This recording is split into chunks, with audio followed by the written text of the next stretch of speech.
আসসালামু আলাইকুম ওয়া রাহমাতুল্লাহ। যে কোনো আলোচনা না বুঝলে তা আমারে জিজ্ঞেস করবেন। অনেক সময় হয় সময় অল্প থাকে, একটা কথা গোছানো শেষ করা যায় না, সময় সংক্ষিপ্ত থাকে। যে কোনো আলোচনা না বুঝলে আমার সাথে আলোচনা করবেন, এটা সুন্দর, এটাতে আমি খুশি। গতকালকের আলোচনা ছিল যে আমাদের দাওয়াত ও তাবলীগের যে কাজটা বুঝাতে চাইছিলাম, যে দাওয়াত যেটা আল্লাহ রসুল দিচ্ছেন, তাবলীগ যেটা আল্লাহ রসুল করছেন, এটা সবার উপরে ফরজ। আল্লাহ রসুল বলছেন বাল্লিগু আন্নি ওয়ালাউ আয়া, আমার পক্ষ থেকে যে কোনো হাদিস, যে কোনো বাণী, এটা তুমি শুনছো মানে হচ্ছে তোমার উপরে এই দায়িত্ব, এই বাণী, এই হাদিসটা আরেকজনের কাছে পৌঁছায় দাও। এটা আমানত, এটা শুধু হুজুরদের কাজ না, এটা সবার কাজ। রাসূলের হাদিস একটা আপনি শুনছেন, আপনি নিজে আমল করবেন এবং এটা আরেকজনকে পৌঁছায় দিতে হবে, এটা আমাদের দায়িত্ব। রাসূল যে কাজটা করে গেছেন তাবলীগ, ওইটা ফরজ।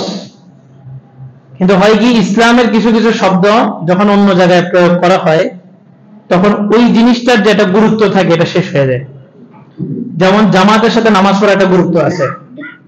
এখন আজকে যদি আমি মসজিদে বলি নামাজ পড়লেই হলো, মসজিদে পড়েন আর বাসায় পড়েন, দুটোটা সমান, এই বক্তব্যটা দেওয়ার পরে মসজিদে আর মুসল্লি আসবে না। সবাই চিন্তা করবে যে আরে নামাজ তো বাসায় পড়লে হয়, কষ্ট করে মসজিদে যাওয়ার দরকারটা কি?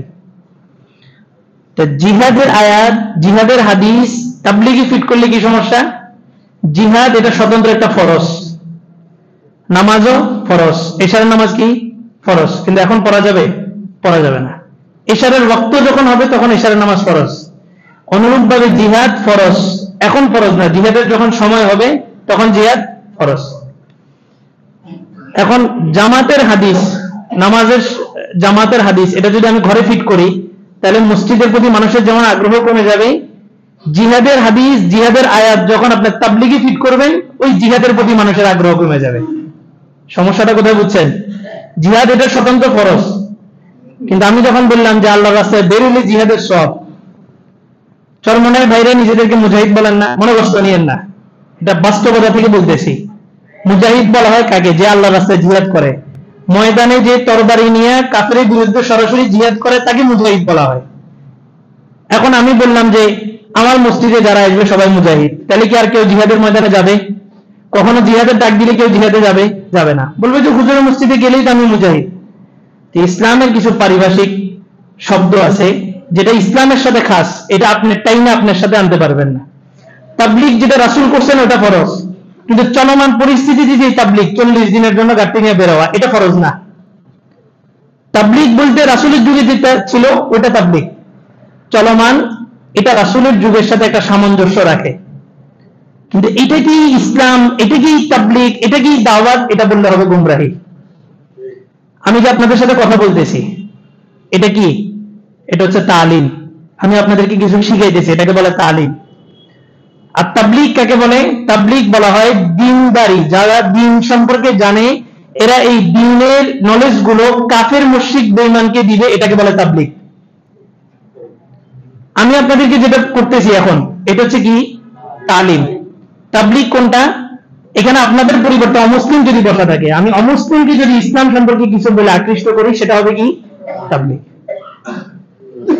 এখন চলমান তাবলীগের কাজ যেটা হইতেছে, এটা কি তাবলীগ না তালিম? মাসালা বুঝে বলেন, এটা কি তাবলীগ না তালিম? কেন? একজন মুসলমান আরেকজন মুসলমানকে কি করতেছে? শিখাইতেছে। একজন মুসলমান আরেকজন মুসলমানকে শিখাইতেছে, এটাকে বলে কি? তালিম। আর একজন মুসলমান বিধর্মীকে শিখাচ্ছে, এটা কি বলবে? তাবলীগ। এবার আসেন, তালিম যেটা, আমি যখন কথা বলতেছি, আমার একাডেমিক পড়াশোনা হিসাবে আমাকে একজন আলেম হিসাবে স্বীকৃতি দেওয়া হয়, তা একজন আলেম তালিম করতে পারবে। এখন আমার এই জায়গায় যদি একজন সাধারণ পাবলিক দ্বারা আপনারা তার কথা শুনবেন না, কারণ কি? তালিমের কাজটা কার? আলেমের। তালিমের কাজটা কার?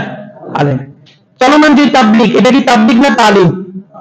যদি তালিম হয়ে থাকে, এই কাজটাকে পরিচালনা করবে কে? আলেম। বাস, এইটা হচ্ছে মূল দাগের কথা। আলেম, এই চলমান তাবলীগ নাম দিলে এটা মূলত কি? তালিম। এই কারণে আলেম লাগবে। যদি শুধু তাবলীগ হতো তাহলে আলেমের প্রয়োজন নাই, যে কেউ যে কোনো কাফেরকে দাওয়াত দিতে পারবে। কিন্তু এটা যেহেতু তালিম, মুসলমানকে দাওয়াত দিতেছে, সুতরাং এটা পরিচালনা করতে কি লাগবে? আলেম লাগবে। আলেম ছাড়া এই কাজ যদি কেউ করে তো সে নিজে গোমরাহ, তার কথা শুনে যে দ্বীনের পথে আসবে সেও হবে গোমরাহ। আল্লাহ তাআলা কথাগুলো বুঝার তৌফিক দান করুন। দাঁড়িয়ে কাটা সরে